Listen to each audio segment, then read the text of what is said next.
Welcome to REIN, the Real Estate Investor Growth Network with your hostess, Jen Josie. Join like-minded real estate investors and accelerate your business towards greatness.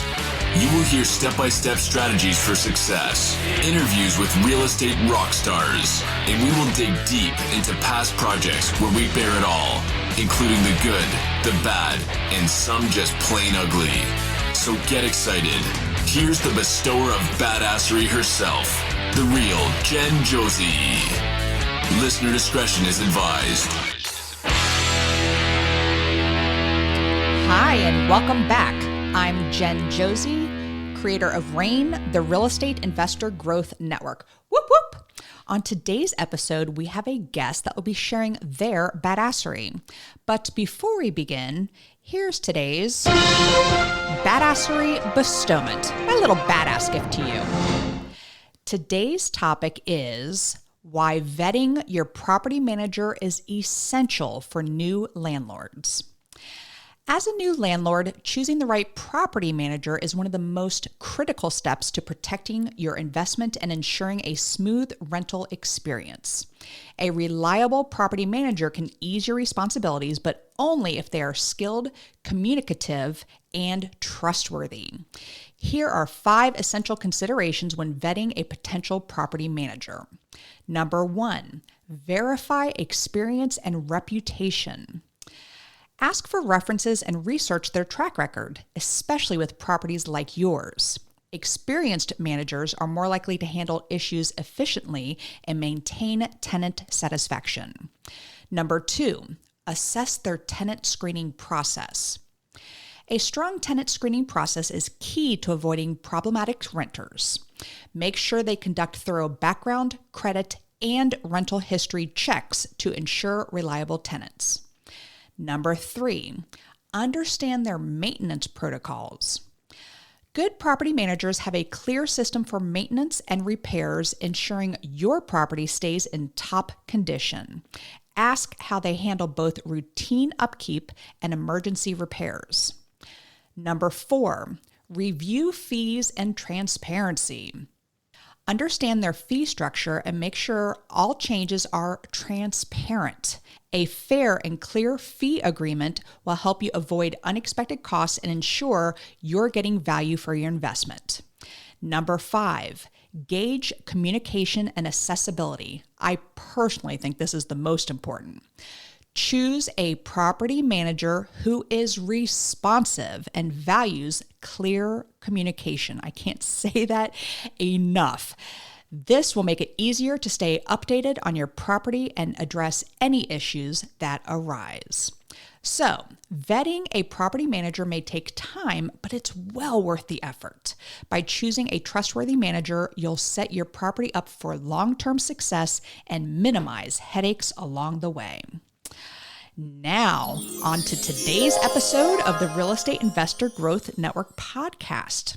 We have with us REIN member and total badass, Pam Spencer. Pam transitioned into real estate after over 20 years as a dedicated horse trainer and equine business owner. When a 3-month quarantine forced her to shut down her stables, Pam explored new opportunities and found her way into real estate wholesaling. Starting with limited resources, she turned wholesaling into her passion and developed a business approach rooted in integrity. Today, Pam leads others through REIN, the Real Estate Investor Growth Network, sharing her expertise and empowering aspiring wholesalers to achieve success through ethical practices. I am honored to finally get her on a solo podcast so you all can see how amazing she is. So welcome back to the show, Pam Spencer. Welcome, my friend. Great to be here. Thank you for inviting me. Of course. It only took, maybe a year or two, but we won't get into that. You were recently on episode 209 where we had a group of ladies visiting and got a little too much into the drink and we did a kind of a panel episode, but it is fun. And Pam, you were probably the most level-headed during that episode. So if you all want a good laugh, go check out episode 209. But today is all about Pam. So Pam, we did a quick little intro there, but tell us how you got involved with wholesaling specifically. Well, as you said in the intro, I was a full-time horse trainer and ran a big boarding horse training barn for many years. And we had a certain type of sickness that went through the barn. It's highly contagious, and the state shut it down for 3 months. So nothing in, nothing out. That meant my income shut down. And horse training is something you do because you love, not because you're going to retire on it. So it really hit me financially. It was really, really a very difficult time. It was the worst winter of my life, 2017. And but I just started looking at different businesses. I was burnt out anyway. I'm older, just needed to, it was a way out. I didn't understand what a blessing it would be. But so I found this little, they have these rotating seminars that go around the country, learn how to invest in real estate with no money, So yeah. I went, and it's basically a 3-day brainwashing session to get you to sell your mother and, your sisters and your firstborn child to be able to get them to coach you. And of course, I had no money. I mean, you can't squeeze water from a turnip, right? So I didn't sign up, but they are so good that I would.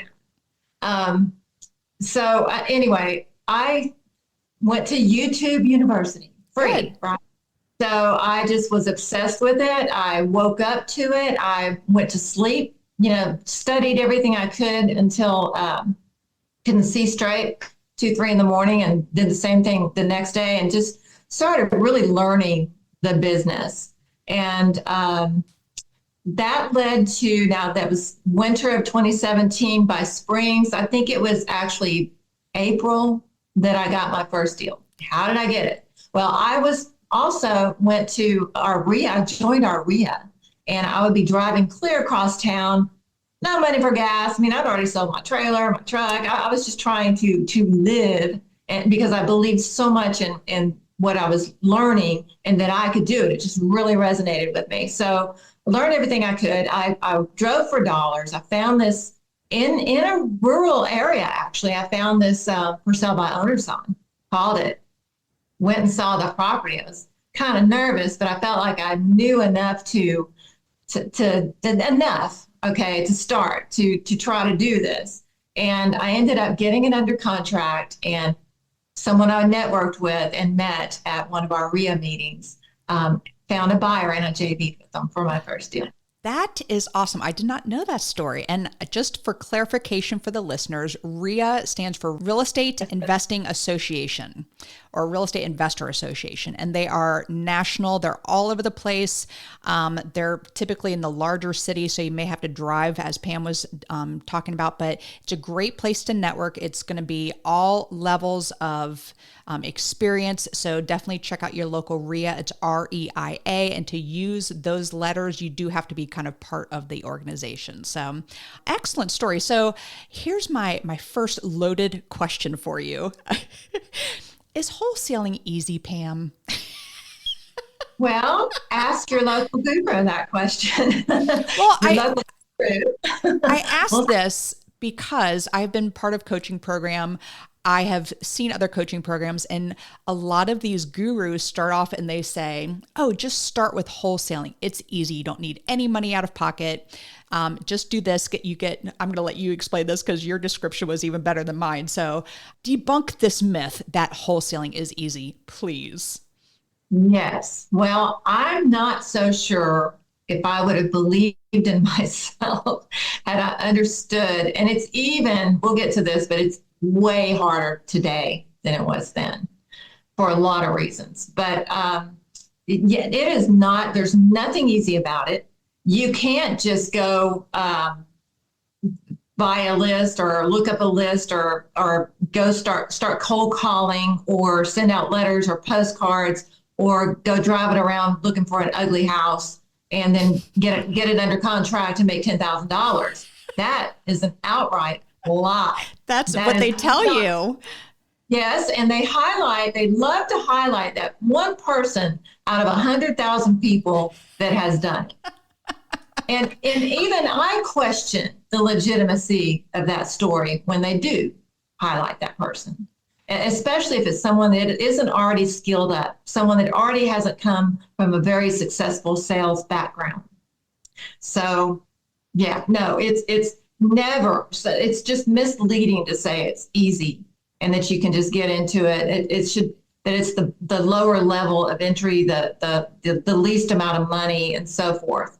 That's just not true.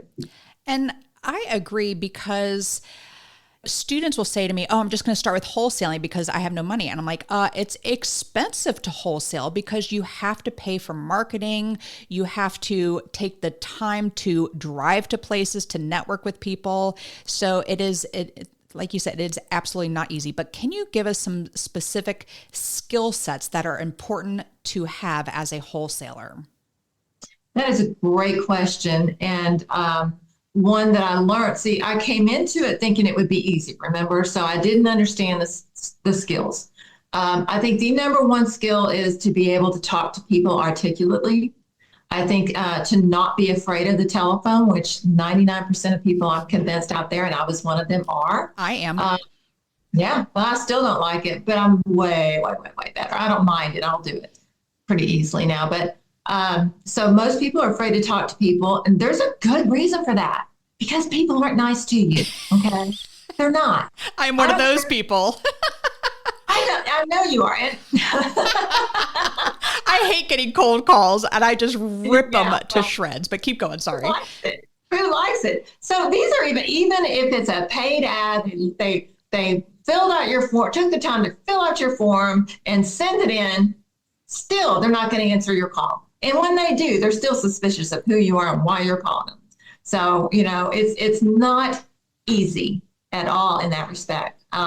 So that number one, you got to be able to talk to people articulately. Number two, and probably it should be the first number one skill, is sales ability. And I don't mean used carsman sales. I mean, really, like NL, you can probably articulate what that means for me, but to be able to bring them, really have them sell themselves, have them give the number, have them feel good about the whole process rather than you use these everybody's onto it. You can't use the same sales techniques. Everybody just knows what you're doing. Right. And negotiating skills. Your negotiating skills should be so subtle they don't know they're being negotiated, but they think they're in control of it. So that skill set is very difficult to get unless you're just naturally born with it, which who's naturally born with it.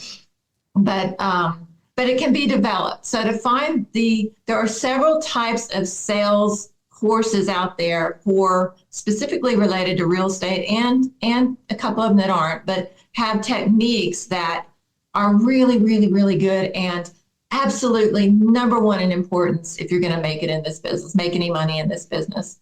And you just have to go through and figure out who you resonate with. I don't resonate with the used car salesman people that, well, let me go back to the back and I'm working for you. I'm going to go back to the back and I'm going to really beat them up and see if we can get your number. And then they put them on mute for about 20 minutes while they just sit there. It is taught. It is taught and it doesn't resonate. Can't do it. Not going to do it. But it might resonate with someone else. But that to me is not ethical business. And so, I agree.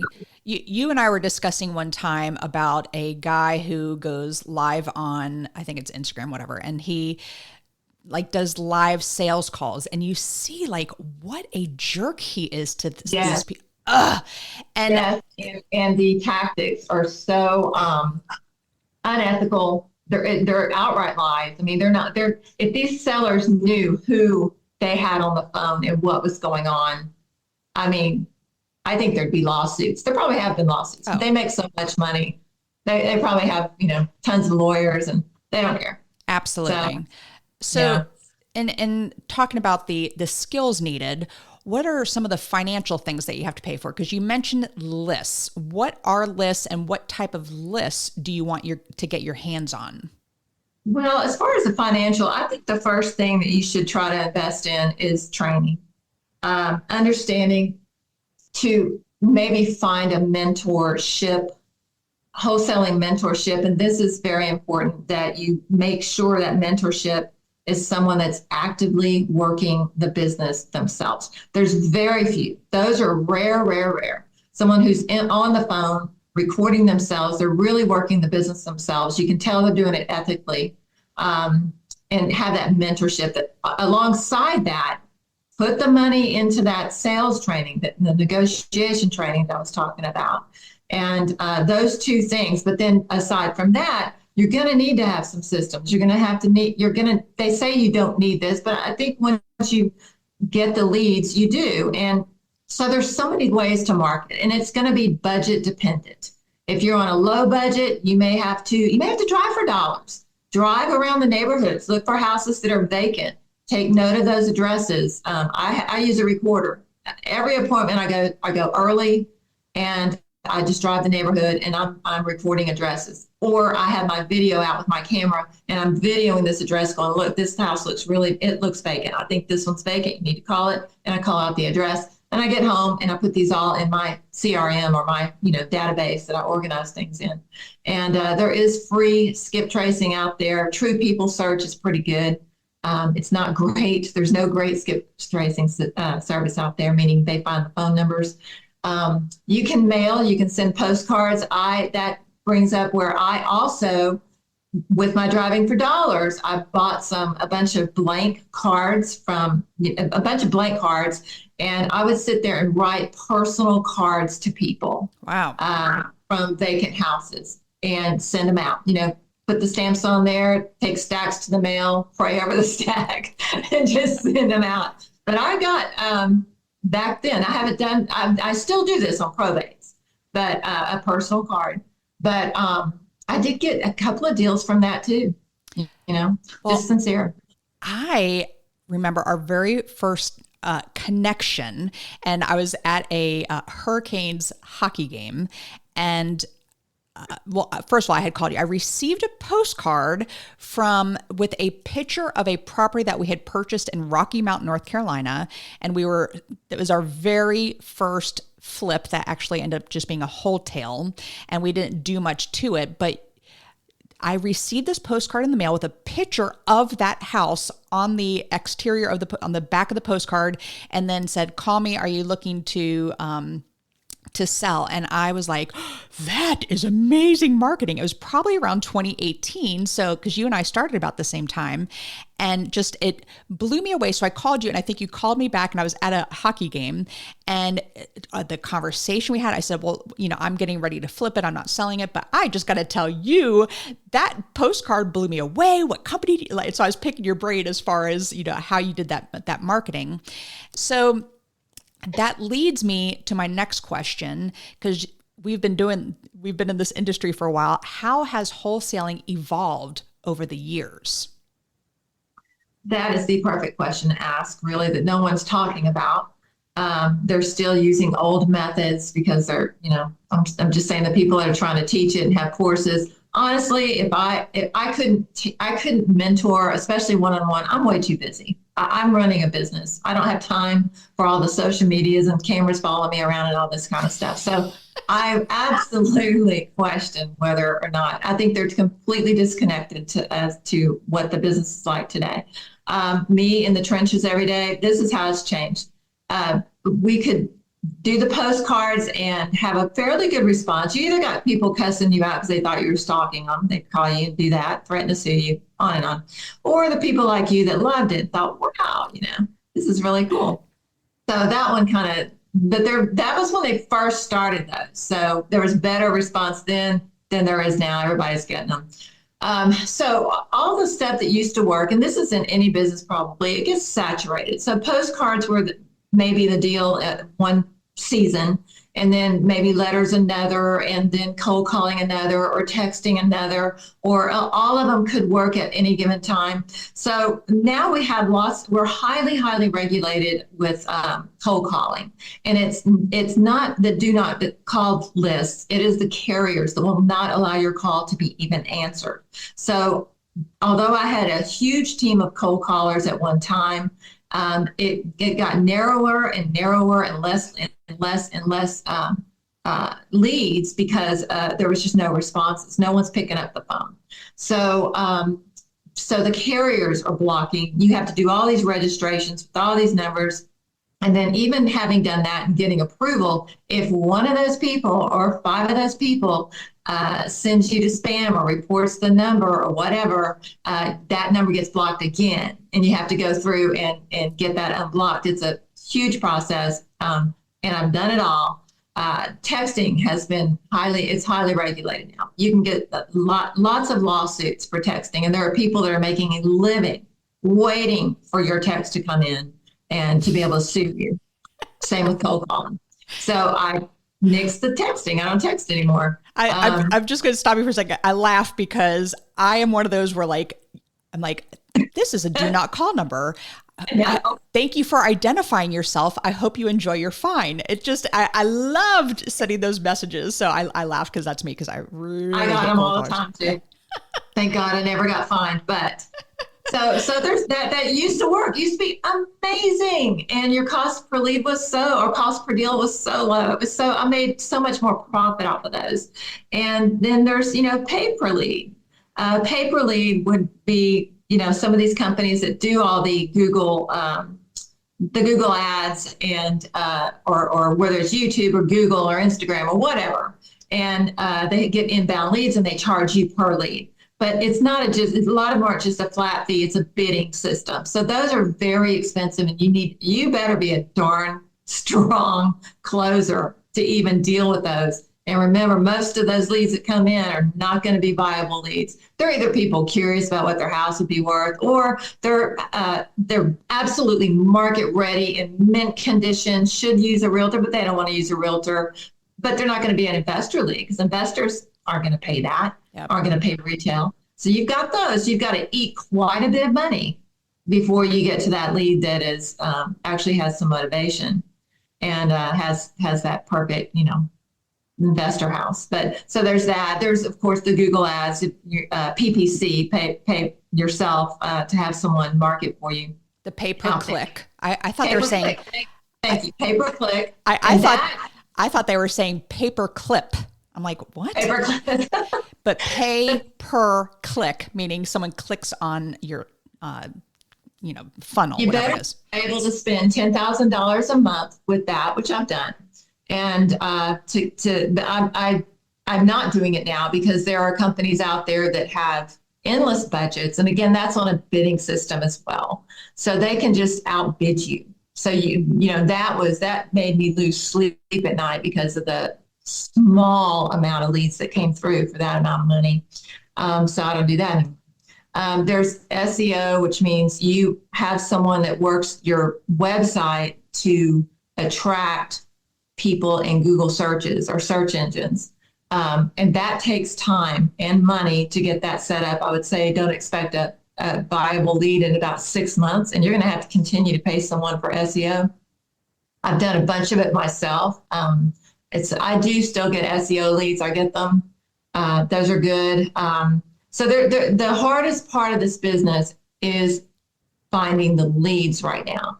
Our business completely changed when the interest rates went up. In fact, when they first went up, it got quiet. Like it was quiet and spooky. The hedge funds all pulled out. They weren't buying. Flippers were scared. They weren't buying. Retail buyers weren't buying because of the interest rates. Why would they leave their 3% mortgage for a 7% mortgage? So no, it was just quiet and nobody knew what to do. And we've not really recovered from that. We have. Now the flippers have continued because they build teams. They got to keep their teams employed, to feed their families. So they're kind of having to do this, but then our numbers change. So now back in the heyday of low interest rates and COVID, basically, for real estate, you could get away with a 70% or formula of 80% of ARV less repairs, less my fee, right? That was the formula. And with these hedge funds, a lot of them would pay 90% Wow. of ARV. Most of them. I was selling the hedge funds, I'll admit it. And now I think the formula is back down to it. The numbers are tight if I use 75%. If I use 70% of ARV as a starting point and then back out the cost of repairs and rehab and then what I want to make on it, those are usually pretty good numbers. Goodness, you have said a lot there. So let me just break down one thing. We were talking about the Mayo calculator, which is your maximum allowable offer. And that's where you take the ARV, the after repair value, which we'll say is 300,000 times 0.70 to use your, to get to a proper number, minus repairs. And then that is kind of built in your profit. And that gives you your maximum allowable offer, Mayo, for that seller. But then you as a wholesaler have to even lower it a little bit more so that you built in your fee in that process. So just wanted to clarify that for the listeners. So Pam, I want to kind of flip it here because I adore you. I have done a wholesale deal with you. We need to do more in the future. And if we get time, we'll talk briefly about that. But as an investor, I receive multiple emails a day from wholesalers trying to sell their wholesale deals. And I want you to make it very clear to the newer investors that are listening on this podcast, what are some red flags? Because it can be so overwhelming. I already know that certain companies that are great. I know the companies to stay away from. And, I was telling you before we hit record, I was joking because I received one time where the wholesaler said, this is a great property in a hot part of town. So I'm already like, ooh, getting into it. And then says it needs a new roof. It needs update 2 bathrooms and a whole new kitchen. So repairs are $10,000. Like, on what planet would repairs of that magnitude be only $10,000? So I knew that was a red flag. But for the newer investors, what are red flags for them to watch out for if they're receiving emails from wholesalers? Well, I would say as a new investor, if you need to know your own numbers, need to know how to calculate your own ARV, need to know how to pull your own comps. You need to know what repair numbers are reasonable. You need to know your repairs. If $10,000 isn't even a kitchen. Or a roof in some places. In most cases, depending on square footage. So I guess most of us read those and we go down, as soon as we see a few items listed, we're going right to what they're saying repairs are because we know immediately if they're going to list a few things like that and their repairs are less than 30,000, then they don't know what they're doing. Right. And you need to stay far away from those. They may not even really have a contract, Jen. They might just be daisy chaining someone else's contract. Okay, stop for 1 second. Explain what daisy chaining is, because this is huge. There is a very large guru out there who actually promotes this whole daisy chaining thing. So explain what daisy chaining is. I think daisy chaining is the sketchiest thing in real estate. I agree. What it is they will, let's talk about what could be like, I don't know, I'll use the word ethic, but it's not, I don't think any of it's ethical, but the most honest way they can do it is to come to someone like me who has a contract and say, do you mind if I try to find a buyer also? So I give them permission. And so they'll go out and let's say I want $100,000 for it. That's my price. They will go out and try to get 105 or 110. Your next door neighbor texted me a screenshot one time when I sent him a deal. And that screenshot had someone that was marketing my deal, no permission. I don't give anybody permission for $25,000 above what I was asking for. So of course I called her right up. But anyway, she's I don't know if she's still in business, but that was the most unethical thing because number one, what I send my deals, I'm all about winning for everyone. So the seller's going to get a really good price. That means my deals there's not a lot of fat in them. I'm not trying to make $40,000 off of the deal. And then they've got, I've got my little fee in there, and then the investor has to make money. So I'm trying to, I'm really careful to make sure this is a win for everyone most of the time before I send it to what I call my, priority investors, which you are one of them, but so is your neighbor. And so when they get a deal, it's going to be a deal that I send out. And for her to mark it up $25,000 without my permission and think she was going to get paid on it is beyond me. Without my, not even talking to me about it. What she did is she just took, because I do video walkthroughs of all my properties. I don't do photos, I do video walkthroughs. So she screenshotted my videos in certain places and sent out. Made a flyer. She made a whole flyer of this property. That is crazy. And another thing that happened is a well-known buyer who you would think this couple is very ethical. And I think they learned a lot from this, and I think they really are ethical. But this was just this was a hard one for me. Is they were going to buy the property, and they were. I think I assigned it to them, and then they marketed the property for $50,000 or $80,000 more. Something I think it was $80,000 more. And I was just trying to help out this widow, basically, that had a no good tenant that hadn't been paying her. She was even, disabled, elderly, didn't live in the state. Tenant hadn't paid her for like 2.5 years. Yet she had a mortgage she had to pay each month. It was just beside herself. I had spent months trying to help her and decided to try and get an investor to go ahead and do the eviction for this tenant. So that's what this person was going to do or agreed to do. So, of course, I know she negotiated a heck of a deal to make sure somebody would do that. And then they marketed it out. Now, guess who caught wind of that flyer for over $80,000 more than my contract? That's you. The seller. The seller. Who I had spent months building rapport and trust with. So this business now, how can I protect myself from that? Well, I don't know really, because in my assignment it says that my assignment is not assignable.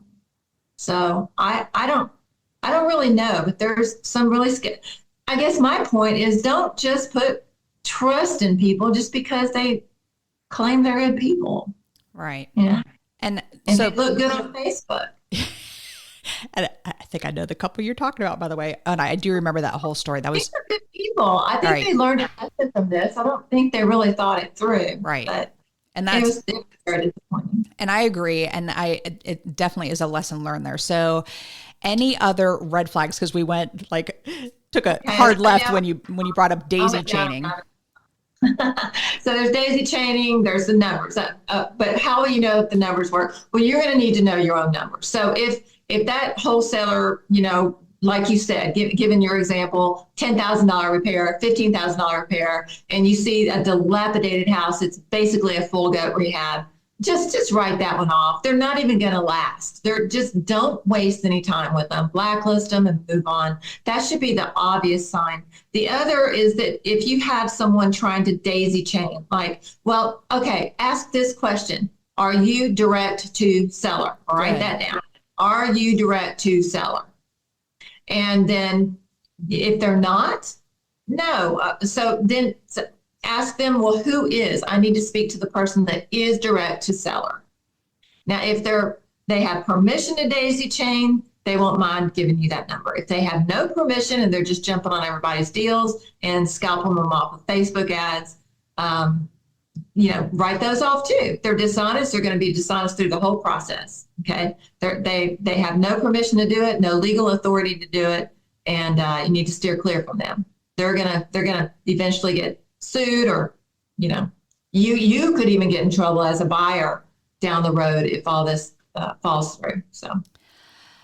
Well, Pam, that was a lot and so much to think about, even on the investor side, because, going back to that couple, they probably had good intentions for this, but that I had forgotten that the seller did get wind of it. And I think that whole deal went south, and that's just awful. So I want to now spend a little time talking about the deal that you and I did together, and we need to do more, but one of my buy boxes is I like to buy condos and townhomes. They're a really quick and easy flip for me. I like them built between 1985 and like 1999, maybe 2000, about 2005 now. And I like an HOA under a certain amount per month. Because typically, and by the way, those years, they made really great cabinets back then. So we can just go in and paint the cabinets. I could typically just paint flooring, countertops, and call it a day. And so I love them. You don't have to deal with exterior on condos and townhomes. It's also a great starting point for investors. So you had heard me over time say, I love a condo and townhome, and you had one come up, and this was actually right at the start of COVID. And I remember this so well because I was cooped up in my house for so long, and I was not able to even find a mask. And you gave me my very first COVID mask, but you invited me along. This was your process, and this ties into the whole integrity, everything. You developed the relationship with the owner, but then also had some communication with the sellers at this point. But we walked the property together, we ran our numbers, and everything made sense to me on this deal. So really, why is it important to include those ethical practices, and give us a couple examples? Because I'm just thinking of this specific project, and I think you helped with moving expenses for the seller for this one. And why is that important to Pam Spencer to include all ethical transactions? Well, probably because I'm not in it just for a paycheck. One of the things that attracted me to this business was being able to help people that were in trouble, whether it's foreclosure or evictions or whatever. And because I've had a lot of, I've had a lot of experience in life with not having much money and all kinds of things, having to move quickly. Maybe someone was selling the facility I was renting, and myself and about 30 horses had to find a place to go quickly. So I have a lot of empathy for people in general. So it's important to me to be helpful, to see how I can actually serve them in the process, whether it's moving expenses. So many people, if they're in the distress situation, they don't have money to move. They need close to be able to have money to move. Well, we need it to be vacant at close. So to go ahead and include moving expenses, or get them a moving truck or movers or whatever. I've moved people across country before, to get the tenants, to give them money to move, so that they can get out and get a place. Sometimes I've paid their moving expenses plus their first month's deposit on a new place. Whatever is helpful you get hoarder situations, to have a team of people show up and in a truck or a pod or whatever, and have them go through and get all this junk that they think they want, and really help them go through it, because it's so overwhelming to them. You can just botch the whole deal if you're not able to go that extra mile with them. So did I go off on another rabbit hole? No, this is why I have been wanting you to be on the show, because you are very different from the masses of wholesalers that I work with, because you do take this time. You do have empathy for who's leaving, and by paying their moving expenses and the deposit on where they're moving, that means that me as the investor, they're leaving they're going to clean it up before they leave. And it is just an example of making it smooth all the way through, because you have, watching out for all parties of this transaction. So that's where I was going to it, and why it's so important. And I'm going to take a quick little plug here for RAIN. We have our RAIN Mastermind group. You can go to rainmastermind.com, and you coach a webinar once a month. What day is your webinar? I think it's the second Tuesday of the month. Or Monday? Is it Monday? I think you're Monday. Monday. Okay, second Monday of the month. Yeah, it was going to be Tuesday. And so every second Monday of the month, you're going to be talking about specifically wholesale. If you're a RAIN member, it's only $10 to attend. If you're not a RAIN member and you want to just check it out first, it's only $25 to attend. And that's, again, keeping that whole ethical of keep more money in that investor's pocket to attend and learn more about wholesaling. And I just, that's why I have so much respect for you. And the last thing I want to talk about before we go into our second part of the podcast here is you had mentioned you left $100,000 on hundreds of thousands of dollars on the table because you would find a deal. So I mentioned, I love a condo or a townhome. And then you would come to me, and if it was something I didn't want, you have your specific buyers for your specific buy boxes, but you have people who love to flip mobile homes. I probably would not touch a mobile home at this point, but you know where to go. So if that doesn't happen, what did you discover that you still need to do? You don't want to leave money on the table. I think another very key skill is going to be learning how to find buyers. Yes. Okay, and that is a skill, and it's something that is not easy. And it does take quite a bit of time. And some people try to use VAs to do it, but because it's a relationship business, I don't recommend that. I recommend just time blocking yourself out, time blocks each week to start calling people that have bought in a certain area.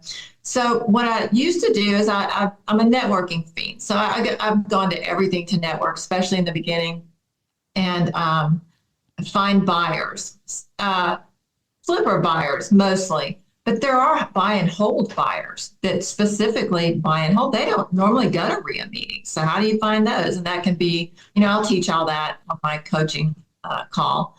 But so I was leaving a lot of money on the table. I would have a property and I could not get this seller down lower than a certain point. So I knew the deal was skinny, but I would send it out to all my buyers and nobody wanted it. So I just let it go. Well, I learned to find there is a buyer for just darn near every property. I had a burnout house in another way over in the western part of the state a couple of months ago. I didn't think anyone would buy, anyone. And especially, I was trying to give the seller, obviously, enough money. It had been her inherited. It was her mom's house. It caught fire and so on. And I didn't think anyone, it got snatched up quickly.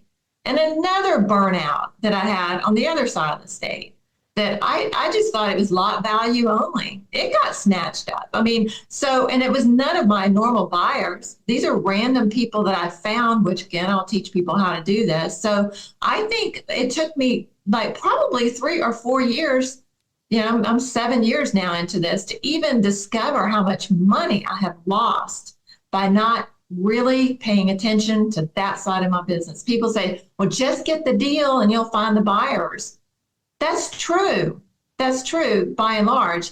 But I think if you have, I don't believe in getting the buyers first. I do believe in going and getting the deal. I believe in there should be an equal amount of time spent with both of them. I think really the larger the buyer list that you have, the more deals you can do, because there's people that may want to just put a little lipstick on it. The house might even have foundation issues, but they're just going to, paint it. They're going to rent it out.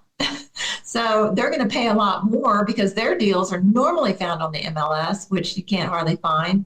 And they like someone like me calling them up and presenting this deal to them. So there's a lot to it. If you want to be a successful wholesaler, very few people are able to scale and build this giant business. The more employees you have, the more money goes out, the less profits you have. I'm small. I love being small. My time is my own being small. And I used to have a lot more employees until the interest rates changed. And I had to completely restructure my business, completely redo what I was going to do because I was going out of business was not an option. But, just all that to say, there are buyers for almost everything, but you have to go after those buyers. And that is not an easy thing to do, because they won't just pick up the phone and be happy to talk to you, especially if they've never done a wholesale deal before and they don't know what a wholesaler is. Sounds very sketchy. So, yeah. I just really adore you and respect you for what you do. I have dealt with some super shady wholesalers, and I just know deep in my heart that if you bring me a deal and the numbers make sense, I know it's going to be a great deal, and I don't have to worry about all the other stuff. And is this being daisy chained? Is this, anything? And I just love that you are part of our RAIN team and are sharing your knowledge with our listeners, with our RAIN members, and anybody else who wants to sit in and see all about it. So, Pam, thank you so much for being here and sharing your expertise. We are going to jump into the second part of the podcast here. And I use the acronym BADASS, and because clearly you are a badass. And the first letter is B for book. What is a book that has made a huge difference in your life?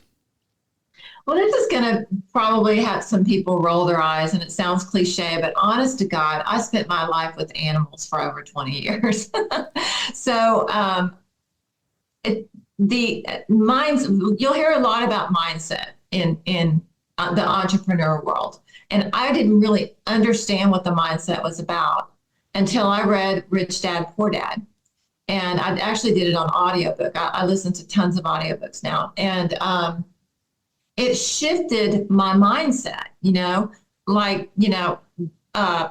something working for someone and making them wealthy, versus you having people work for you. And I don't know, he gave an example about someone using a ladder to accomplish something, a task, and going and versus own. I'm probably going to screw this up really bad, but anyway, I'm not even going to go there. I think I already screwed it up. But anyway, so it just shifted my mindset from a poverty mindset, which I was. And if you have a poverty mindset, if you're always worried about money, always thinking about money, always thinking you don't have enough and living in lack, you're going to have lack. And it just shifted it. And I've read it many, many, many times. And the second book that changed my life was The Secret. And I watched the movie The Secret first. And I was like, wow, that is so true. And mainly because it parallels the Bible with you. You will have what you believe. Right. Good or bad, you're going to have it. That is the law of attraction. If you're thinking, negativity, you're going to have negative things. If you're thinking, oh my gosh, I'm probably going to lose this deal, you're losing it. So it's all a mindset. So any book that I can find, Who Not How. So many books, so many good books out there, but those were the two foundational books that really made a shift in me. I too remember watching The Secret, and that's how I found Jack Canfield and his success book. And I became a certified Jack Canfield trainer because of that first movie, The Secret, and then I did read the book. So yes, the law of abundance and attraction and having that. And yes, so good. Thank you for bringing that one up, because most people don't talk about that book. All right. The first A in Badass is for advice. You've given us excellent advice on the podcast, but I'm curious, what's the best piece of advice you've ever received? Well, your network is your net worth. Yep. So I think that's really huge in our business. Fortune in the follow-up. These are all cliche type sayings, but they're so true. And to get good at follow-up is made everything. It's made the biggest difference in my life. So really, your success is determined by the skills you're willing to working on yourself. So I have developed myself, and I'm not the same person at all as I was in 2017. And I'm constantly still working on that, because I've followed successful people, do what they do, try and structure your life like they're structuring theirs. And there's a lot of discipline involved in that to be an entrepreneur and to work for yourself and only be accountable to yourself takes an incredible amount of discipline if you're going to actually make it work. So I think that to the discipline, the skills, the follow-up, and the network have been all the best. I mean, that combination has been the best thing for my business. Excellent. And the power of proximity and surrounding yourself with those people.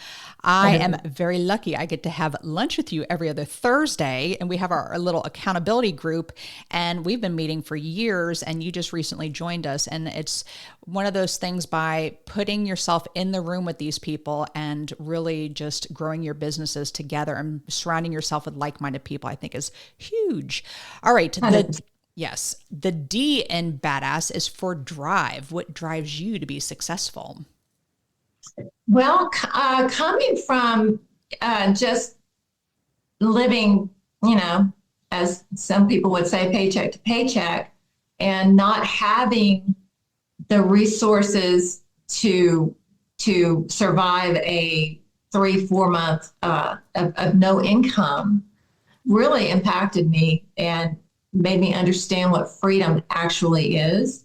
So my drive is to have the freedom to, and this is a big thing for me. So I like, as you can tell, to help people when I can. That's just big for me. And to not be able to is heartbreaking for me when someone actually has a need and I can't meet it. So first of all, certainly for myself, financial freedom gives you freedom to develop relationships, to work on family relationships, any relationships, have a life, have time freedom, and to be able to give. Some people, they say money doesn't buy happiness. That's right. Poverty can't buy anything. So, make your choice. Well said. All right. The second A in badass is for aspiration. I'm a big goal setter. So what is a goal you are currently working on? I've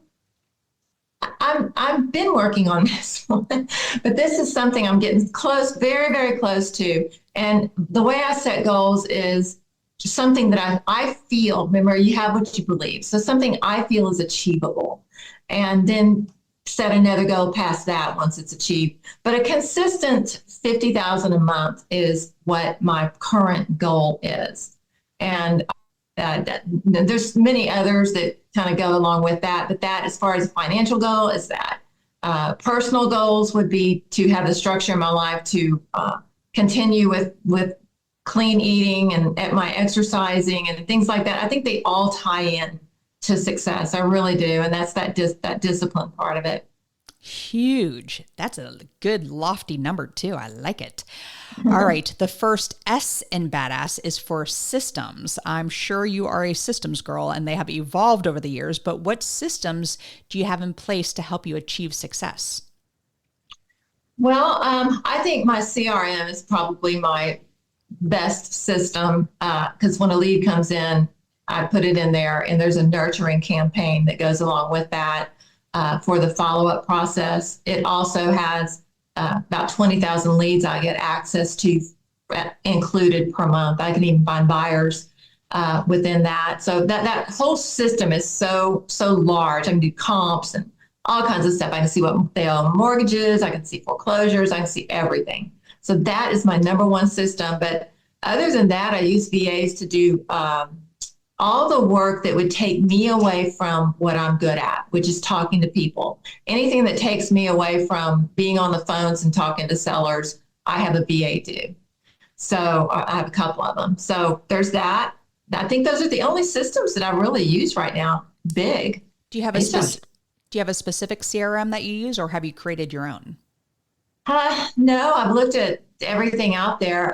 There is a company called REI Pro that I started with years ago, and I've actually been instrumental in helping them develop that because I would give them recommendations. Look, this isn't work. Y'all change this. Why don't you change it back to that? Or is there any way? Just working with their owners and developers to try and make it better and improve it. And I am happy with it.